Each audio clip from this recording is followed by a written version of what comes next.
Good morning all of you. मैं अपने YouTube channel और फेसबुक पेज पे आप सभी का स्वागत और अभिनंदन करता हूं।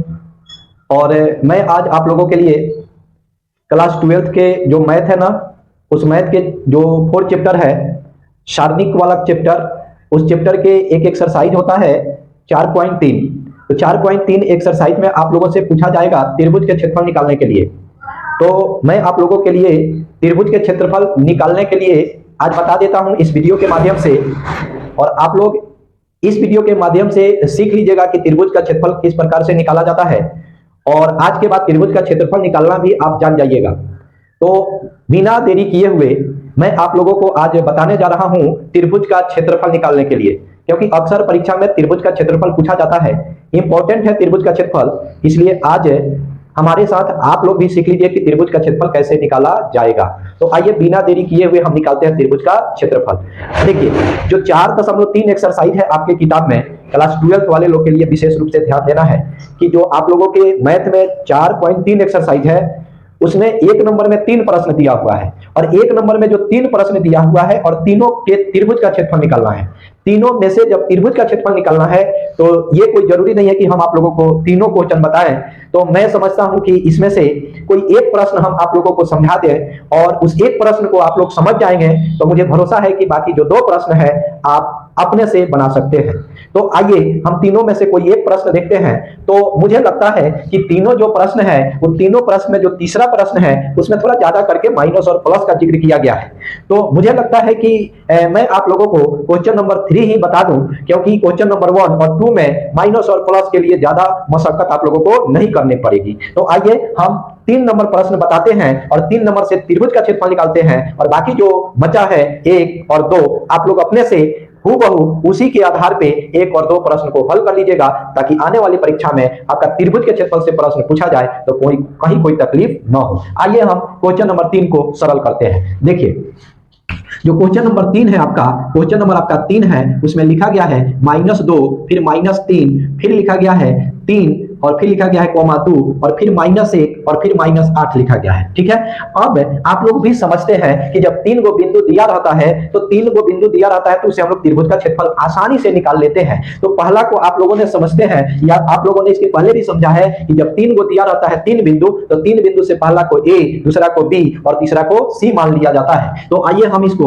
पहला को A मान लेते हैं और लिखते हैं -2, -3, फिर दूसरा को B मान लेते हैं और लिखते हैं 3, 2, और फिर तीसरा को C मान लेते हैं और लिखते हैं -1, -8। जब इतना मान लिया जाता है तो आपको भी पता है कि त्रिभुज में 3 शीर्ष होते हैं, तो एक 3 शीर्ष वाला त्रिभुज बनाते हैं, और जब 3 शीर्ष वाला त्रिभुज बनाते हैं तो आपको पता चलता है ना कि ये A हो जाता है, ये B हो जाता है और ये C हो जाता है। तो 3 शीर्ष वाला त्रिभुज बनता है A, B, C। ठीक है, और जब 3 शीर्ष वाला त्रिभुज आप बनाते हैं तो आपको भी पता है कि A से निकलता है x1 और फिर y1, फिर B से निकलता है x2 और y2, और फिर C से निकलता है x3 और y3। तो इतना तो सबको पता है ना आपको? मुझे तो पूर्ण रूप से विश्वास है कि आप लोगों को ये सभी चीजें पहले से ही पता है कि A से x1 और y1, B से x2 और y2, C से x3 और y3 निकाल लिया जाता है। तो अगर हम इसको बैठाना चाहें, A, B, C अगर हम बैठाना चाहें तो आप यहाँ A का वैल्यू जो दिया है उसको बैठा सकते हैं। तो क्या बैठा सकते हैं? -2, -3 बैठा सकते हैं। यहाँ जो दिया है कितना, 3 और -2 बैठा सकते हैं, और यहाँ जो दिया है -1 और -8 को बैठा सकते हैं। कोई दिक्कत नहीं होगा, आप आराम से अपने कॉपी पर इस तरह से पहले उसको सजाइए, और सजाने के बाद आराम से आप सरल कर सकते हैं। तो A से ये वाला बिंदु हो गया, B से ये वाला बिंदु हो गया, और C से ये वाला बिंदु हो गया। क्या अब आपको x1, y1, x2, y2, x3 और y3 छांटने में या निकालने में कोई परेशानी होगी क्या? कोई परेशानी होने वाली नहीं है। अब थोड़ा सा आगे बढ़ेंगे हम लोग यहाँ लिखे हैं, अब हमने यहाँ लिखा है, थोड़ा सा ध्यान से देखिएगा, हमने यहाँ लिखा है त्रिभुज का क्षेत्रफल। आप लोगों ने 10 क्लास में त्रिभुज का क्षेत्रफल पढ़ के आए होंगे, सेम इसी तरह से वहां भी बिंदु था। तो वहां जो आप लोग पढ़े थे चैप्टर 7, और उस चैप्टर में भी आप लोगों ने पढ़ा था 7.3 में आप लोगों ने त्रिभुज का क्षेत्रफल निकालने के लिए वह सीखा था। तो उसका थोड़ा सा रूल दूसरा था। ठीक है, आप लोगों ने वहां क्या देखा था? 1/2 था, फिर x1 था, फिर y2 - y3 था, फिर प्लस देके x2 होता था और फिर y3 माइनस y1 होता था, फिर प्लस देके y1 माइनस y2 होता था। लेकिन यहाँ थोड़ा सा उसे स्टैंडर्ड है, या आप कह सकते हैं कि थोड़ा सा यहाँ वहां से यहाँ थोड़ा सा अलग है। अलग है, क्या अलग है आपको देखना है कि यहाँ त्रिभुज का जो क्षेत्रफल होता है क्लास 12 के लिए वो होता है 1/2 फिर mode x1 x2 x3 y1 y2 y3 1 1 1। ठीक है, मुझे भरोसा है कि ये फॉर्मूला आपको इसी तरह से याद हो जाएगा। 1/2 x1 x2 x3, फिर दूसरे में y1 y2 y3 और फिर तीसरे में 1 1 1। आइए एक बार फिर से याद करते हैं त्रिभुज का क्षेत्रफल। तो त्रिभुज का क्षेत्रफल 1/2 मोड x1 x2 x3, नीचे जाना है x1 x2 x3, फिर उसके बगल में y1 y2 y3 और फिर उसके बगल में 1 1 1। ठीक है, तो आपको याद कर लेना है त्रिभुज का क्षेत्रफल। आइए अब आगे बढ़ते हैं। देखिए, तो हम यहां लिखते हैं त्रिभुज का क्षेत्रफल।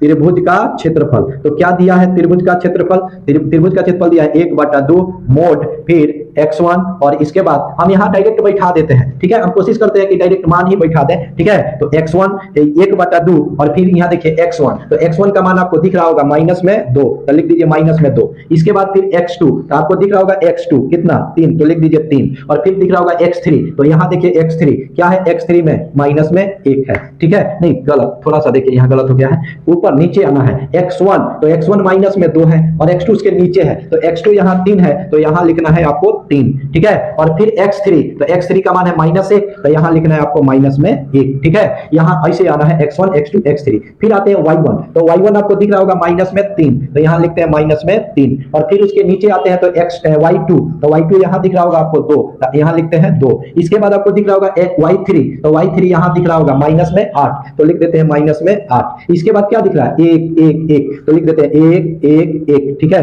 यहां तक कोई दिक्कत? यहां तक कोई दिक्कत होने वाली नहीं है। ठीक है, अब आते हैं थोड़ा सा आगे बढ़ते हैं। जब हम थोड़ा सा आगे बढ़ेंगे तो यहां लिखेंगे त्रिभुज का क्षेत्रफल। त्रिभुज का क्षेत्रफल, तो त्रिभुज का क्षेत्रफल जब लिखेंगे तो यहां है 1/2 और यहां देखिए थोड़ा सा दिमाग लगा देना है। थोड़ा सा दिमाग क्या लगाना है? अगर इसके पहले वाला वीडियो आप लोगों ने देखा होगा तो आराम से आप देखे होंगे कि पहले a1 फिर A2 और फिर A3 था, जाके देखिएगा ऐसे हम लिखे थे वहां कि A1 प्लस में था, फिर A2 माइनस में था और फिर A3 प्लस में था। तो यहाँ क्या लिखना है? A1 के स्थान पर x1 और A2 के स्थान पर x2 और A3 के स्थान पर x3 लिखना है। ठीक है, तो जहां जहां A1 यहाँ x1, जहां जहां वहां कौन सी A2 यहाँ x2 और जहां जहां वहां क्या था A3, तो यहाँ x3 हो जाएगा। ठीक है, क्योंकि यहाँ x1 x2 x3 है, y1 y2 और y3 है। ठीक ना, अब हम क्या करते हैं कि इधर ये वाला होता है हम लोग का, क्या होता है आपको भी पता है क्या? A1 A2 A3, तो ऊपर वाला ये सब हम लोग लिखेंगे। ठीक है, अब देख लीजिएगा कैसे। यहाँ देखिए सबसे पहले है -2, तो यहाँ लिख देते हैं -2 और लिखने के बाद फिर यहाँ हम लोग देते हैं, अब देखिए अब जैसे ये -2 लिखा गया तो आप लोगों ने कॉलम और रो पढ़ा होगा। कॉलम और रो, एक होता है कॉलम और एक होता है रो। जब अभी चैप्टर आप पढ़े होंगे तो उसमें कॉलम और रो आपको समझ में आया होगा। तो यहाँ है इसको हम लोग कॉलम और इसको हम लोग अगर रो पढ़ते हैं तो हमने -2 लिखा है, तो अब हम इस लाइन को बंद कर लेंगे और फिर -2 इस लाइन में भी है और -2 इस लाइन में भी है, तो हम लोग ये भी लाइन बंद करेंगे और ये भी लाइन बंद करेंगे। तो जब हम ये लाइन और ये लाइन हम बंद कर देंगे तो आपको दिखाई देगा ये 4। ठीक है, अब जब ये 4 दिखाई देगा तो इसको हम लोग आपस में तिरछा तिरछी गुना कर लेते हैं। तो जब आपस में तिरछा तिरछी गुना करेंगे तो 2 एकम 2 बनेगा और आपको याद होगा कि वहां सूत्र बीच में माइनस आता था। ठीक है, तो 2 एकम 2 1 में -8 से गुना करेंगे तो माइनस में 8 हो जाएगा। ठीक है, अब इसके बाद जब ये लिख लिए हैं तो ये लिखेंगे और ये लिखेंगे माइनस में, और माइनस में लिखने के बाद ये अंक किस में है? तो ये अंक भी माइनस में है। ठीक है, और हम अब क्या करेंगे आप देख सकते हैं। तो आपको ध्यान आया होगा कि जब ये लिखे थे तो ये लाइन बंद किए थे और ये लाइन बंद किए थे, लेकिन जब हम ये लिखेंगे तो ये तो इसी लाइन में ना है, लेकिन फिर ये वाला इस लाइन में भी आ जाएगा, तो ये लाइन बंद करेंगे और ये लाइन बंद करेंगे। ठीक है, तो ये वाला और ये वाला बंद करके हम इसको और इसको देखेंगे। ठीक है, तो जब बंद करेंगे इसको तो आपको दिखाई देगा इधर 1 1 और इधर दिखाई देगा 3 और -1। फिर हम यहाँ तिरछा तिरछी गुना कर लेते हैं, तो जब हम यहाँ तिरछा तिरछी गुना करते हैं तो 3 एकम 3 बनता है और 1 में -1 से करते हैं तो माइनस में 1 बन जाता है। ठीक है, तो हम लोग ये लिख लिए, ये लिख लिए, अब ये लिखेंगे तो ये प्लस में होता है आपको याद आनी चाहिए। ठीक है, अब ध्यान से देखिए, तो ये वाला एक इस लाइन में है और ये वाला एक इस लाइन में है। अब हम इसको बंद करेंगे और इसको बंद करेंगे, तो जब हम ऊपर वाला और इसको बंद करेंगे तो फिर आप आपस में इसको देखेंगे, तो अब आप इसमें तिरछा तिरछी गुना करेंगे। ठीक है, तो जब इसमें करेंगे तो 3 में -8 से करेंगे तो -8 का 24 बन जाएगा। ठीक है, और फिर यहां करिएगा तो 2 में -1 से, तो यहाँ बीच में माइनस होता है तो यहाँ -2 बन जाएगा। ठीक है, कोई दिक्कत? आपको बस यही लाइन अच्छा से समझनी है कि किसको लिखेंगे तो किसको बंद करेंगे और किसमें तिरछा तिरछी गुना करेंगे। तो हम एक बार फिर से समझा देते हैं। जब आप पहले इसको लिखिएगा तो ये वाला लाइन और ये वाला लाइन बंद कीजिएगा और इसमें आपस में गुना कर लीजिएगा। उसके बाद जब ये वाला लिखिएगा तो ये वाला लाइन और ये वाला लाइन बंद कर लीजिएगा और ये बचेगा तो इसमें तिरछा तिरछी गुना कीजिएगा। और फिर आप इसको लिखिएगा तो ये वाला लाइन और ये वाला लाइन बंद कर लीजिएगा तो इसमें तिरछा तिरछी गुना कर लीजिएगा। ठीक है, अब देखिए जब हम आगे बढ़ेंगे थोड़ा सा तो फिर हम लिखेंगे त्रिभुज का क्षेत्रफल। तो त्रिभुज का क्षेत्रफल जब हम लिखेंगे तो फिर निकल के आएगा 1/2 और फिर कोष्ट देंगे और कोष्ट देने के बाद -2 है यहाँ, और यहाँ देखिए माइनस और माइनस मिलके प्लस हो जाएगा, तो जब प्लस हो जाएगा तो 8 2 10 हो जाएगा। ठीक है, और फिर यहाँ देख लीजिएगा माइनस में क्या है, माइनस में 3 है, माइनस देके माइनस में 3 है, तो यहाँ क्या हो जाएगा, फिर माइनस माइनस प्लस हो जाएगा और 3 1 मिलके क्या हो जाएगा 4 हो जाएगा। और फिर यहाँ देखिए प्लस में 1 है और यहाँ देखिए माइनस माइनस प्लस, तो 2 हो जाएगा प्लस में 24 से माइनस में, तो 2 हो गया प्लस में 24 से माइनस में, तो 2 को में से 24 को घटाएंगे तो माइनस में 22 आ जाएगा। ठीक है, क्या यहाँ तक कोई दिक्कत है? यहाँ तक समझ में आ रही है बातें? तो जब यहाँ तक बातें समझ में आ गई है आपको तो आगे भी बातें समझ में आ जाएगी। अब यहाँ देखिए क्या करना है आपको, फिर हम यहाँ लिखते हैं त्रिभुज का क्षेत्रफल। तो फिर अगर लिखते हैं त्रिभुज का क्षेत्रफल तो फिर निकल के आएगा आप लोगों का 1/2 और यहाँ देखिए गुना है, फिर गुना है और फिर गुना है, तो 10 दूना क्या बन जाएगा 20 बन जाएगा माइनस में, और यहाँ देखिए माइनस और माइनस मिलके प्लस हो जाएगा। ठीक है, माइनस माइनस प्लस और 3 चौके 12 हो जाएगा, और फिर देखिए प्लस माइनस मिलके माइनस हो जाएगा और 1 में 22 से गुना करिएगा तो 22 हो जाएगा। ठीक है, यहाँ हमने किया क्या है, यहाँ हमने आपके लिए गुना कर दिया है। ठीक है, अब गुना करने के बाद फिर हम इसको घटाव या जोड़ कर देंगे, आंसर आ जाएगा। अब इसी चीज को हम लोग थोड़ा सा आगे बढ़ते हैं और लिखते हैं त्रिभुज का क्षेत्रफल। तो जब त्रिभुज का क्षेत्रफल लिख के आगे बढ़ेंगे तो फिर से ये बनेगा 1/2 और यहाँ देखिए -20 और -22। ठीक है, तो -20 और -22 कितना होता है, तो -20 और -22 मिलके -42 हो जाता है। ठीक है, -20 और -22 मिलके माइनस में 42 हो जाता है, तो हम लोग यहाँ लिखेंगे -20 और -22 माइनस में 42 और प्लस कितना लिखेंगे 12। ठीक है, तो -20 और -22 मिलके -42 हो गया और प्लस में कितना है 12 है। अब इसी चीज को हम यहां समझाते हैं, यहां आप देख सकते हैं, तो यहां हम लिखेंगे फिर से त्रिभुज का क्षेत्रफल।